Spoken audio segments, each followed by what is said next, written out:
하나님 말씀은 이사야 8장 5절에서 10절입니다.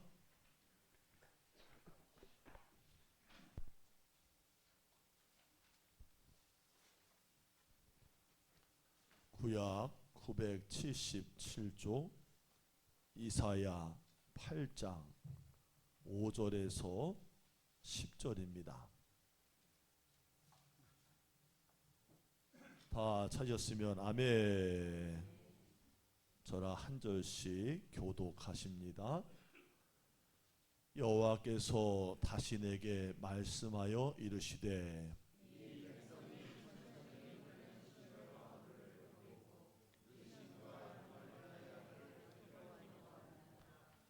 그러므로 주 내가 흥용하고 창일한 큰 하수 곧 아수르 왕과 그의 모든 위력으로 그들을 뒤덮을 것이라. 그 모든 골짜기에 차고 모든 언덕에 넘쳐.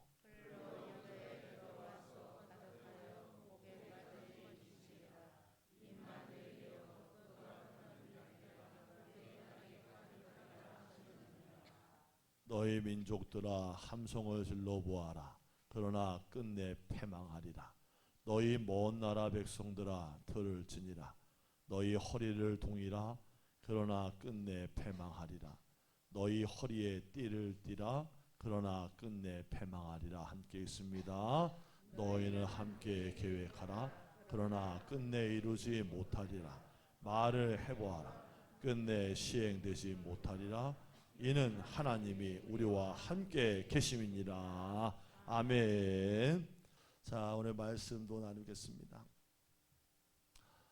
여러분, 이사야서 오늘 8장 읽으셨잖아요. 이 이사야서는 예레미야, 에스겔, 다니엘과 함께 그 분량이 방대해서 대예언서로 분류가 돼요. 이 예언서는 경고와 예언이 들어있는 거예요. 같이 합시다. 경고와 예언. 보통 이스라엘이 타락하여서 망해갈 때 집중적으로 예언자들이 하나님의 말씀을 받아서 하는 것이 바로 예언서인데요. 그래서 경고하고 있는 거예요. 지금 이런 위기를 만난 이유는 너희의 죄 때문이니까 돌이켜라 라고 꾸중하고 있는 거예요. 하나님에게서 멀어졌기 때문이라고 알려주는데 그 다음에 죄에서 돌아오라고 경륜을 해요. 그렇게 하지 않을 때에 너희가 망하게 될 거야 라고 예언하는 거예요.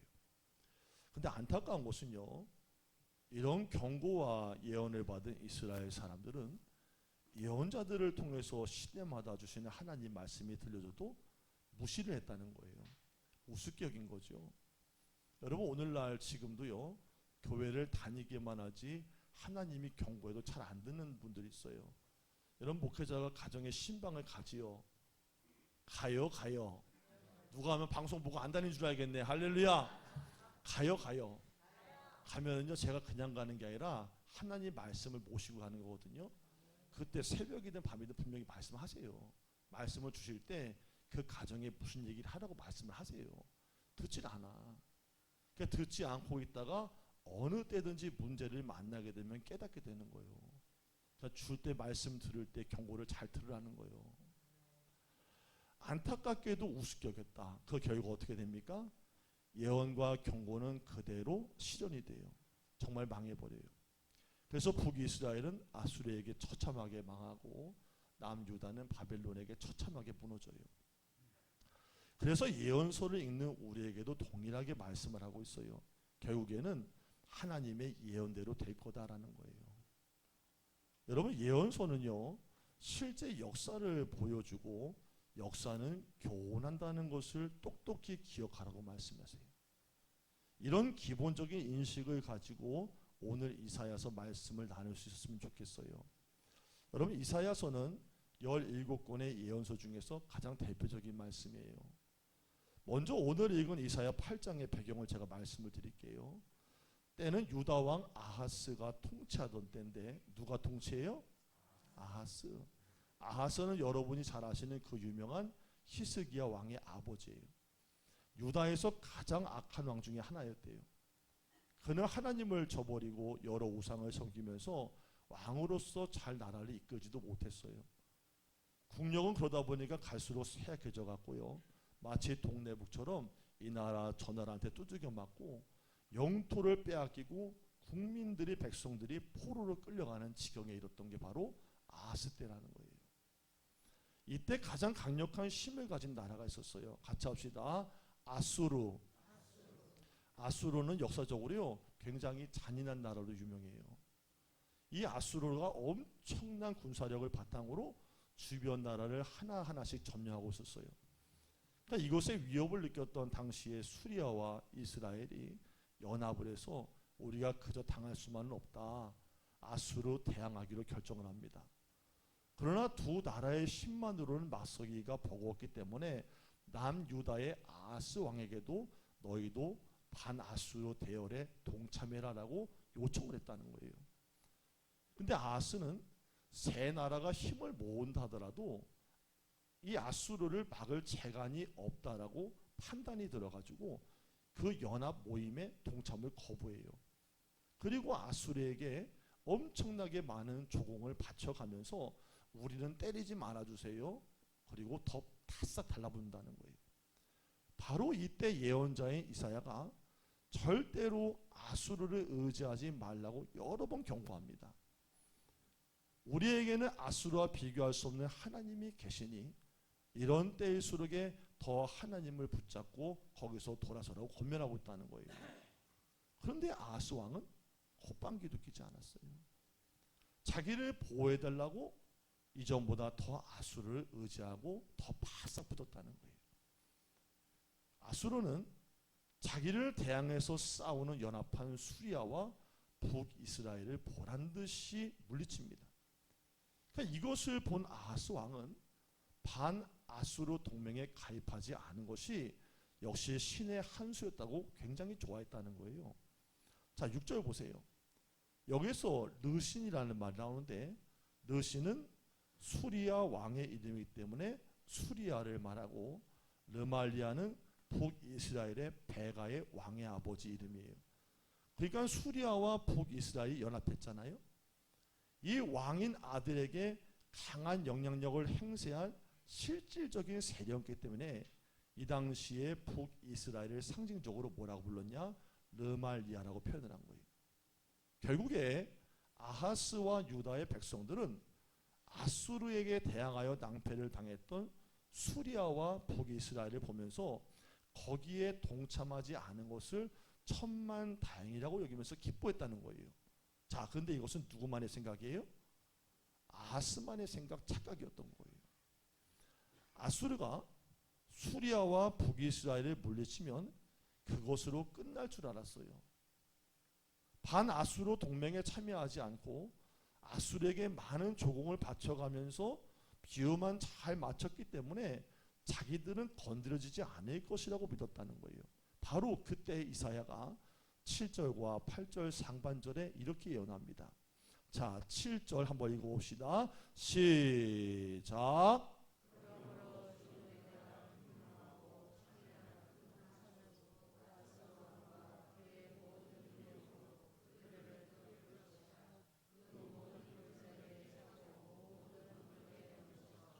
흘러 유다에 들어와서 가득하여 목에까지 미치리라.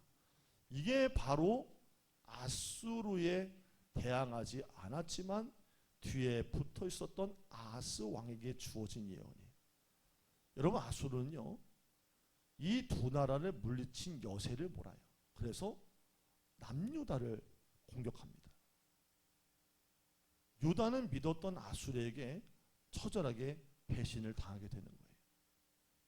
이사야는 왕에게 앞으로 이런 일이 있을 것이니 아수르를 의지하는 걸 여기서라도 그만하세요. 이젠 정신을 차려야 됩니다. 하나님이 도와줘야 되니까 돌아서야 됩니다라고 경고하고 예언했다는 거예요. 그러면서 이 모든 과정을 비유로 말하고 있어요. 6절과 7절에 두 가지를 비교하고 있습니다. 실로아의 물, 흉용하고 창일한 큰 하수. 함께 합시다. 실로아의 물, 큰 하수. 이 실로아의 물은요 천천히 흐르는 반면에 흉흉하고 창일한 큰 하수는 말 그대로 굉장히 강력한 강을 말하고 있는 거예요. 아수르에 있는 유프라테스 강을 이렇게 표현하고 있는 거예요. 그러니까 실로아와 유프라테스는 서로 굉장한 차이가 있지요. 비교가 되고 있죠. 실로아의 물은 실로암을 말해요. 여러분들 실로암 많이 아시죠? 찬양도 있잖아요. 여러분 요한복음 9장에 보니까 날 때부터 맹인된 사건을 고치는 사건에 나오는 바로 그 실로암 물이 실로암인데, 실로암에 가서 씻어라 했던 적이 있었어요. 이전에 우리가 많이 불렀던 그 실로암 찬양, 어두운 밤에 캄캄한 밤에 새벽을 찾아 떠난다, 오 주여 당신께 감사하리라, 이거 모르면 불자요. 실로암 내게 주심을. 예루살렘의 언덕 위에 세워져서 도시로서의 좋은 조건은 가지고 있지만 이 실로아의 물의 한 가지 단점 뭐냐면 물이 없었다는 거예요.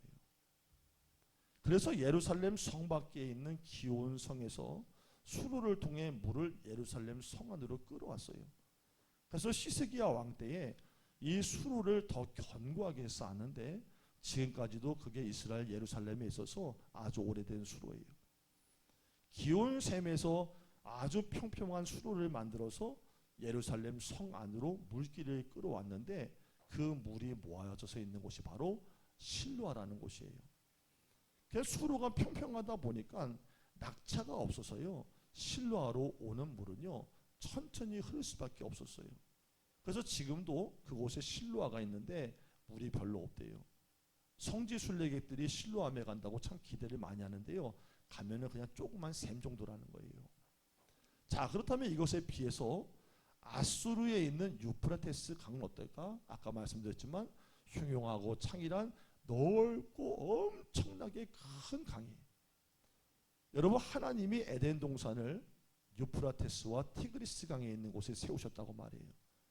인류의 첫 번째 문명은 바로 거기서 출발한 건데 그만큼 유명한 곳이 바로 유프라테스예요.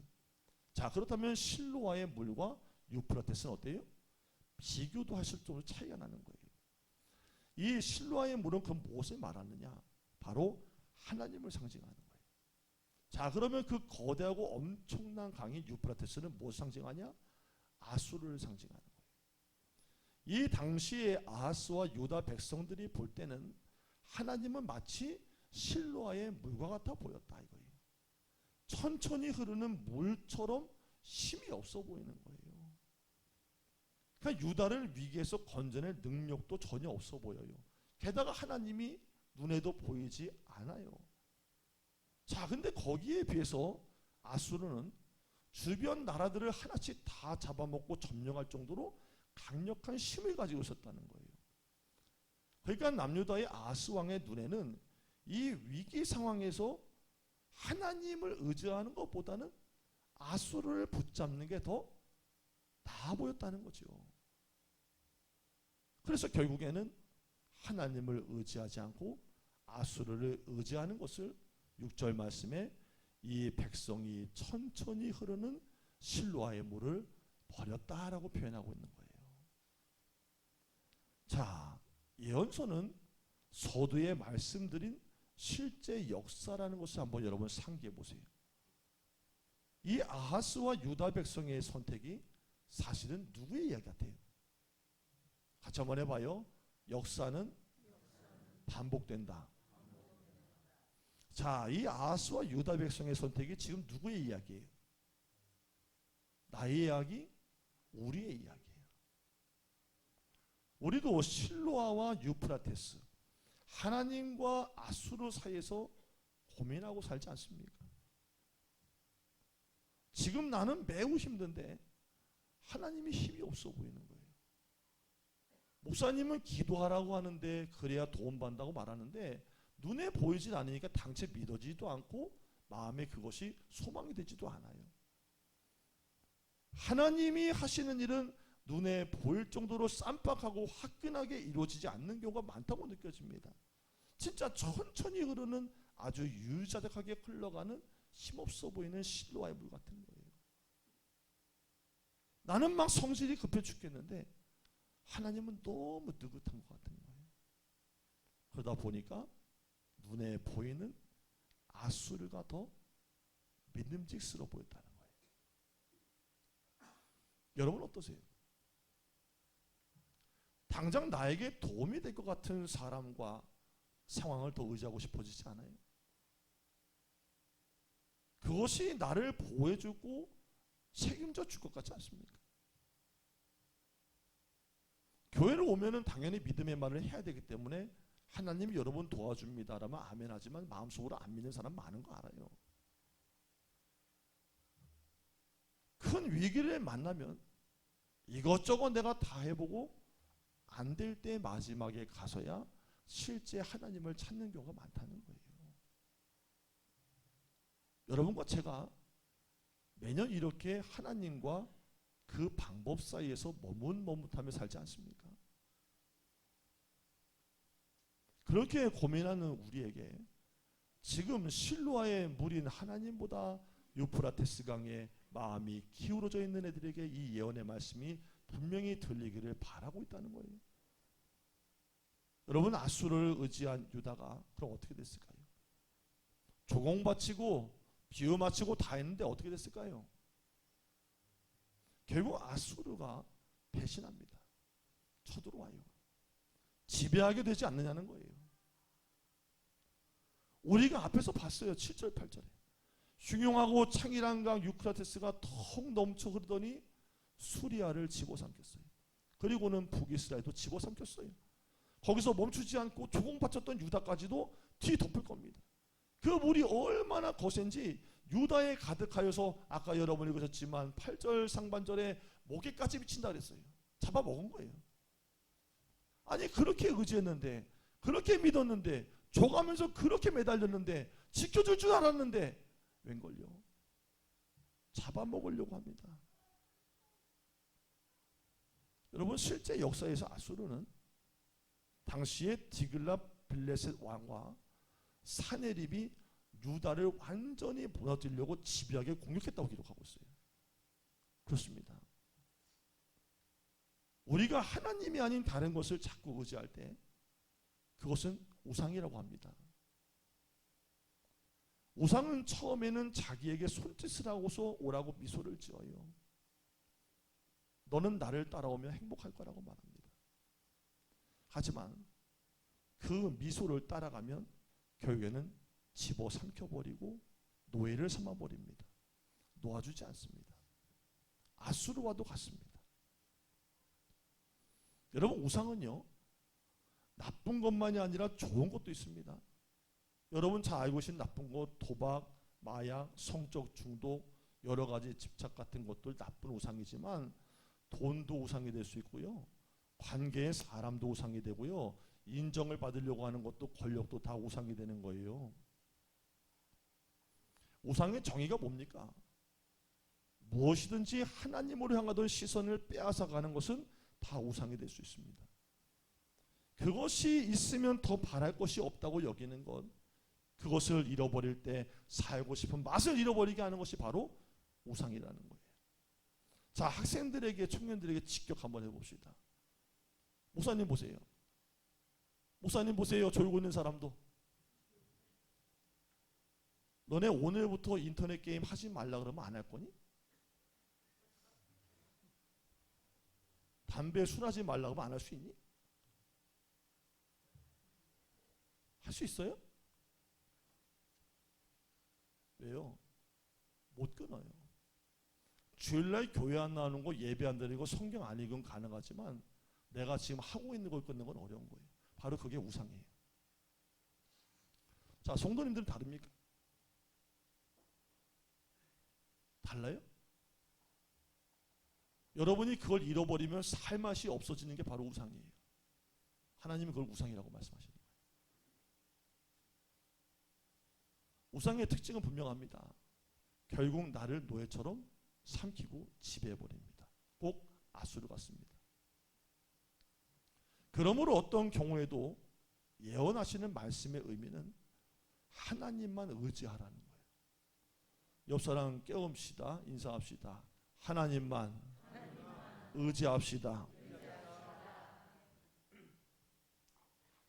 토요일 날도 예배 드리는 자세를 갖추고 잠을 자고 주일날 와야 돼요. 어쩜 그렇게 한결같아? 어쩜 그렇게 한결같은지 모르겠어. 52주를 조는 분은 맨날 조라 할렐루야. 그것도 믿음이요.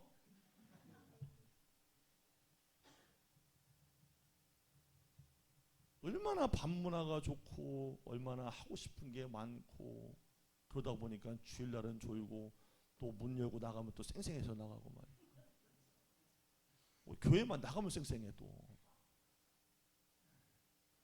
모든 우상과 잘못된 삶의 방식, 태도 끊어버리기를 축복합니다. 하나님은 도움과 응답을 좀 늦게 주는 것 같아요. 그렇죠? 그렇게 느껴져요? 근데 답답하더라도 기다리라는 거예요. 닭마냥 팔딱팔딱거리지 말라는 거예요. 사실 무엇이든지 내가 원하는 대로 금방 이루어지는 것은 위험한 거예요. 자, 이해 가세요? 무슨 얘기인지? 여러분, 급전이 필요해요. 돈이 필요할 때가 있죠. 다들 막 싸놓고 사는 것만 막 트랙터에다가 막 10,000원짜리 다 바르고 사는 것만 막 그냥 급전이 필요할 때 있지요. 있어요.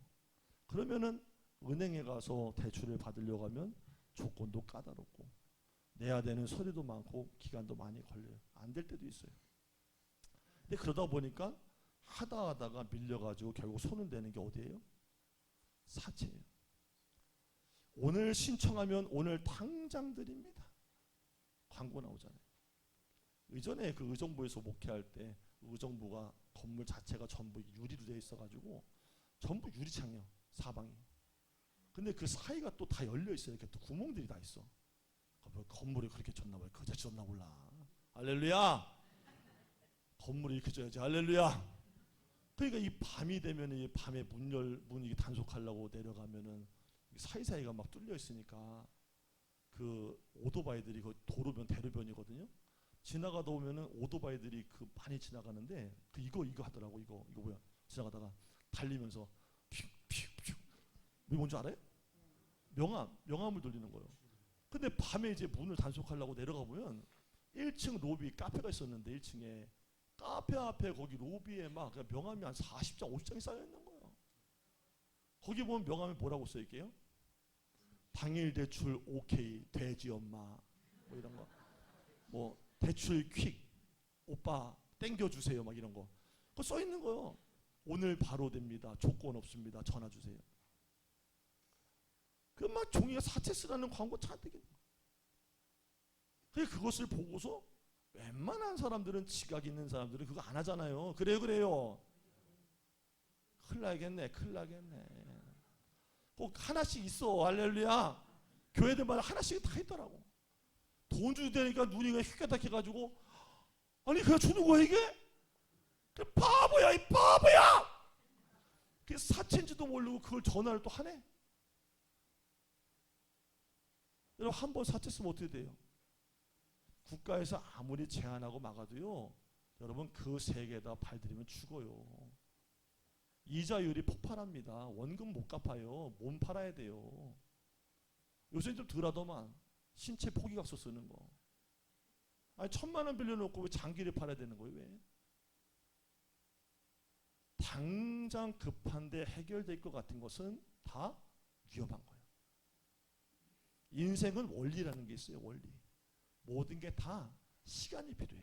믿으면 아멘. 기다릴 줄도 알아야 돼. 할렐루야. 어렵지만 과정이 있는 게 그게 정식이지 과정이 없이 그냥 바로 되는 건 그건 정식이 아니요. 속임수가 들어있는 거예요. 여러분 천천히 흐르는 실로아의 물을 눈으로 볼 때는요. 와 이게 될 건가 싶은 거지. 이게 무슨 도움이 될 건가 싶은 거지. 그러니까 예루살렘의 사람들이 그 천천히 흐르는 물 때문에 살았어요. 사실은 그게 자기들의 주 근본이에요. 생수가 된 것처럼 주님의 도움이라는 게 쉬지 않고 흘러 들어와서 천천히 아주 숨이 안 쉴 정도로 천천히 와도 거기에만 생명이 있는 거고 거기에만 길이 있다고 오늘 말씀하고 있는 거예요. 여러분 절대 서두르지 마세요. 올 한해 기웃거리지 마세요. 다른 것이 있다고 눈을 돌리는 순간에 여러분 수렁에 빠지는 거예요. 우리가 아브라함의 이야기를 너무 잘 알고 있잖아요. 배운 것이 많아요. 서두르면 이스마엘, 기다리면 이삭이에요. 한번 해봐요. 같이. 신앙은 기다립니다. 인생은 기다립니다. 여러분, 아브라함이 하나님의 아들을 주신다는 약속을 기다리지는 못했잖아요. 그러니까 자기의 방법대로 첩을 통해서 이스마엘을 낳았어요. 그러니까 당장 굉장히 나이스해 보이고 좋았죠. 근데 이스마엘이 어떻게 됐다고 성경은 말하냐? 아브라함이 그의 아들로 말미암아 그 일이 매우 근심이 되었더라. 그러니까 애가 태어났을 때만 잠깐 좋았던 거예요. 이스마엘로 말미암아서 그의 삶에 큰 근심이 생겼다는 거예요. 여러분, 서두르면 얻는 게 있어요. 뭘 얻습니까? 이스마엘을 얻어요. 근데 그렇게 얻은 것이 인생에 뽑아낼 수도 없는 근심 덩어리가 된다는 거예요. 여러분들이 돈이 급하다고 사채를 쓰면 생명이 다한 날까지 괴롭힘 당하고요. 사람 믿었다가는 죽는 날까지 피눈물 쏟고 죽는 거예요. 잠시예요, 선택은. 근데 결과는 죽을 때까지 져야 되는 거예요. 아브라함도 그랬다는 거예요. 근심 덩어리라는 거예요. 그렇게라도 얻으면 행복할 줄 알았는데 그것이 도리어 내 뼈에 근심을 주고 뼈를 마르게 하고 피를 마르게 하는 것이 됐다는 거예요. 그래서 잠언서 10장 22절에 말씀하시기를 여호와께서 주시는 복은 사람을 부하게 하고 근심을 겸하여 주지 아니하시느니라. 하나님을 의지해서 받는 복은 근심을 주지 않지만 하나님이 아닌 다른 것을 의지해서 잽싸게 뭔가를 잃어보려고 해서 얻는 인스턴트 복은 당장은 그게 복육 같지만 근심을 겸해서 받게 된다는 거예요. 여러분, 목사가 그렇게 설교하고 그렇게 가르치고 그렇게 신방했는데 아직도 그걸 모르는 분들이 있어. 그러다 보니까 전화 오는 거예요. 어느 순간에 목사님 문제 생겼어요. 그것 때문에 속았어요. 당했어요. 아니, 여러분, 주일날 말씀을 들으면 내 걸로 삼아야지. 할렐루야. 여러분, 교회는 그냥 수상적으로 다니는 게 아니에요. 말씀을 들으면 그 사람의 삶의 지혜가 되는 거예요. 아수르를 의지했던 아하스가 당장은 복 같고 신의 한 수 같았지만 결국에 큰 낭패에 빠지게 된 것을 너희도 기억하라는 거예요. 무슨 일이 있어도 실로아의 그 천천히 흐르는 물 같은 그 하나님을 잊지를 말라는 거예요. 그것이 복된 길이라는 거예요. 여러분, 주님이 열어주신 길은요, 구원의 길은 마르지 않아요. 실로아의 물은 천천히 흐르지만 절대 마르지 않아요. 이처럼 아수르가 아니라 하나님을 의지하는 이들은 마르지 않는 샘 같은 은혜를 계속 체험하게 될 거라는 거예요. 예레미야서 17장 7절과 8절이에요. 오늘 집에 가시골랑 빨간 줄로 한번 거보세요. 예레미야 17장 7, 8절. 무릇 여호와를 의지하며 여호와를 의뢰하는 그 사람은 복을 받을 것이라. 그는 물가에 심어진 나무가 그 뿌리를 강변에 뻗치고 더위가 올지라도 두려워하지 아니하며 그 입이 청청하며 가무는 해도 걱정이 없고 결실이 그치지 아니함 같으리라. 하나님만 의지하세요. 잘 됩니다. 할렐루야. 옆 사람과 해서 합시다. 하나님만 의지하세요. 결국엔 잘 됩니다. 아멘. 하나님만 의지하고 있어요. 그냥 가만히 있어요. 괜찮아요. 하나님이 다 길을 내세요. 여러분, 지나온 거 한번 생각해 봐요. 여러분이 닭처럼 팔딱팔딱거려 살았나요? 소용없어요. 인간이 아무리 백기를 뛰고 천리를 날아가도 하나님이 한 번 움직여주는 게 빠른 거예요. 팔딱팔딱거리지 말라는 거예요. 지금도 우리를 도우시고 구원하시는 주의 손길을 언제나 있다는 것을 기억하라는 거예요. 여러분, 결국에 역사의 흐름은요, 어떻게 됐습니까? 이스라엘을 지배하고 점령했던 아수르 제국은 영원할 것 같은 기세였지만 바벨론에게 망했어요. 바벨론은 아수르보다 더 강력한 힘으로 세계를 지배할 것 같았지만 100년도 넘기지를 못하고 페르시아에게 그 자리를 내줬어요. 페르시아는 그 힘을 유럽까지 미치면서 절대 무너질 것 같지 않았지만 알렉산더의 헬라에 의해서 사라지고 맙니다. 헬라의 그 영화로움도 로마에 의해서 오래가지 못합니다. 모든 세계의 길이 로마로 통한다는데 그 로마도 영원할 것 같았지만 한순간에 무너졌습니다. 이렇게 사람들이 너무나 강력해서 강성해서 두려워하며 저 권력과 저 시대가 끝날까 하는 그 시대의 인류 역사 속에 많은 제국과 권력들이 등장했었어도 그 길을 절대로 영원하지 못했기 때문에 어느 순간인가 다 무너지고 사라져버렸다는 게 역사의 증언이라는 거예요. 진정한 구원의 길이 되지 못해요. 여러분, 사람들이 이것만 있으면 내 인생에 안전할 거야, 진정한 구원이 될 거야, 나를 보호해 줄 거야, 오래가지 못해요. 지금 돈 쌓아놓고 사신 분들, 몸이 건강하다고 스스로 믿는 분들, 나는 지금 아무 문제가 없으니 난 잘 살 거야, 나는 끝까지 잘 살 거야 하는 분들 정신 차리세요. 거기에 하나님이라는 단어가 빠지면 여러분들 늘 불안한 거예요. 나와 죽을 때까지 함께 할 것 같고 나를 끝까지 책임질 수 있을 것 같다고 여기는 그것이 나를 영원히 지켜주지 못한다는 것을 깨달으라는 게 바로 예언의 말씀이에요. 실로아의 물처럼 계속 흐르는 하나님, 그러나 우리의 삶을 지탱하시고 지금도 이끌어 가시는 그 하나님, 그 하나님이 우리의 영혼과 우리의 삶과 우리의 가정과 우리의 자녀와 아멘할 거라고 나와 있는데, 우리의 갈 길과 우리의 미래와 우리의 앞길과 구원까지도 이루실 것을 믿습니다.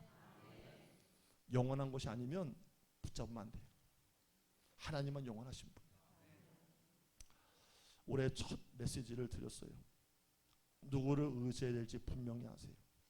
하나님도 좋고 세상도 좋고 물질이 결국에는 힘이지 하는 것도 있고, 그래도 하나님 믿어야 두렵지 않지라는 것도 있고, 그 마음을 끊어내고 여호와 하나님을 의지하여서 여러분의 삶에 잔잔한 은혜와 복이 있기를 주의 이름으로 축복합니다. 기도하겠습니다. 하나님만을 원합니다. 우리의 상처나고 연속되는 실패의 삶 속에 하나님만 원합니다. 사람의 눈으로 보기에 단번에 되어지지 않는 느린 길일지라도 하나님께서 때마다 함께 하시고 여시는 그 생명의 길을 걸어서 복되게 걷는 성도가 되게 하여 주옵소서. 우리의 마음의 한자리를 차지하고 있는 우상 뿌리째 걷어내게 하시고 올 한해 하나님만을 경배하며 경외하며 복과 평탄을 누리게 하여 주옵소서. 감사하며 예수님의 이름으로 기도합니다. 아멘.